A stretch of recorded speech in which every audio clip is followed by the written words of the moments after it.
प्रधानमंत्री जी को ये बताना पड़ेगा ना, बिहार के मुख्यमंत्री नीतीश कुमार जी को बोलना पड़ेगा ना कि आरएसएस कोटा कहाँ कहाँ है, किस किस के लिए। जो काबिल लोग होते हैं उनके लिए आरएसएस का कोटा क्यों चाहिए भाई? फिर ये तो अशोक चौधरी जी बताएं।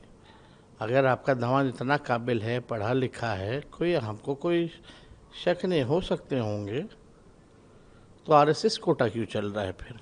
अब देखिए, मांझी जी के दामाद हैं ही, रामविलास पासवान जी के दामाद हैं, आप देखिएगा अशोक चौधरी जी के दामाद हैं, और अशोक चौधरी जी तो अलग ही है, वो तो कहते हैं आरएसएस कोटा भी है। अब हम तो जानना चाहिए भाई, एक तो बीजेपी कोटा है, यहाँ आरएसएस कोटा भी है।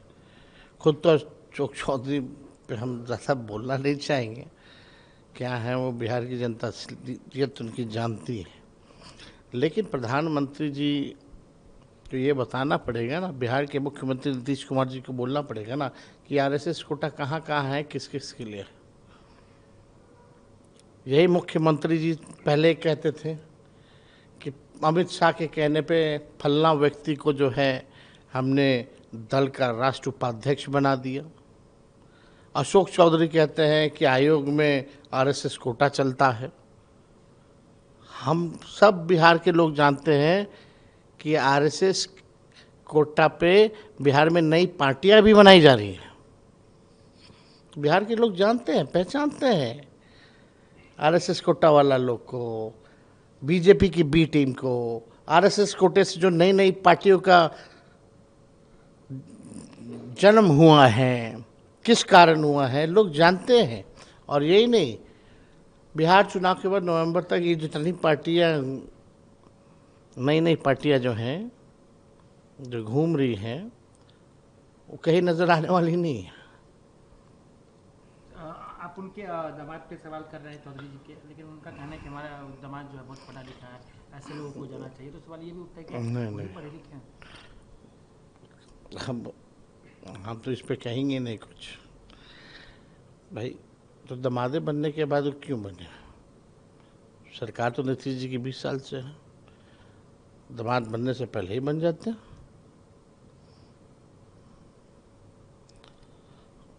होगा ना, या दोनों बात कहते हैं, काबिल भी है और कोटा भी चलता है। जो काबिल लोग होते हैं उनके लिए आरएसएस का कोटा क्यों चाहिए भाई? फिर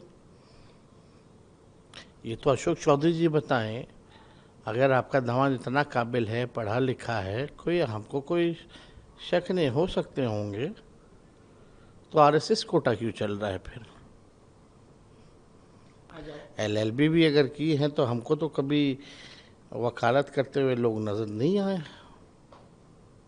हम तो क्रिकेट खेले, फर्स्ट क्लास क्रिकेट खेले, आईपीएल तक गए, लोगों ने खेलते हुए देखा है, लोग जानते हैं।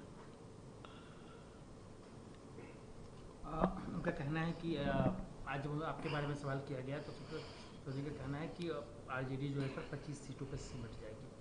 कैसे देख रहे हैं इसको? देखिए, वो बेचारे मेरी माँ की कृपा से पहली बार मंत्री बने थे,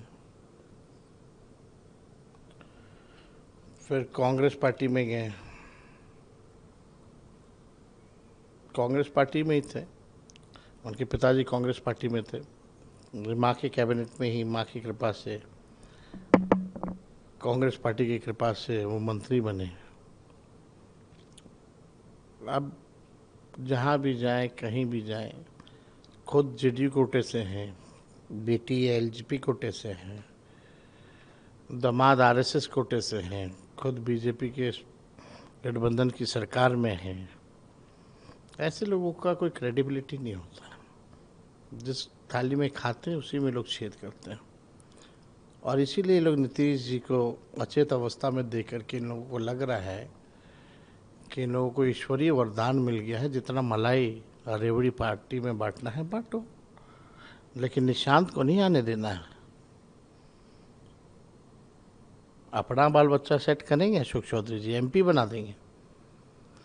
और ये तो दुर्भाग्य की बात है ना, कुणाल किशोर इतने बड़े नाम थे, तो उनके दामाद को एक आयोग का मामूली सा सदस्य बनाया गया। और बेटी को एमपी बना दिया गया। यानी दामाद साहब बेटी का पर्स लेकर के घूमेंगे। लेकिन एक सवाल ये भी उठता है कि वो लोग आप पे भी आरोप लगा रहे हैं। अरे हम लोग पे तो अभी से लग रहा है लगातार। तो 2005 में क्या मुद्दा था, यही मुद्दा था।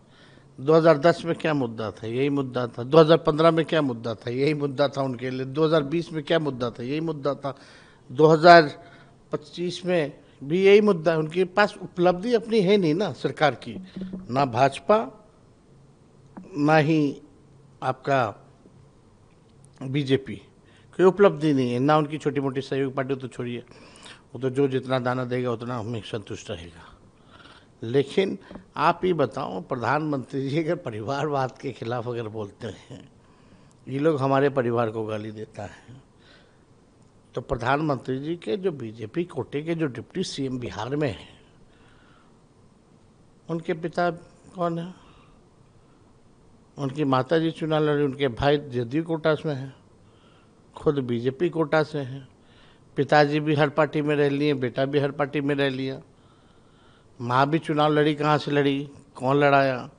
और आखिरी बार बेचारा चुनाव सम्राट जीता तो हम ही लोगों के दल से आखिरी बार चुनाव जीता, फिर चुनाव लड़ा, हारा, अब बैकडोर से डिप्टी सीएम है। तो ये तो प्रधानमंत्री जी अगर परिवारवाद के ऊपर देखते हैं तो थोड़ा चिराग पासवान जी को देख लें, जीतन राम मांझी जी को देख लें, सम्राट चौधरी को देख लें, और तीनों जमाई को माला पहना दें।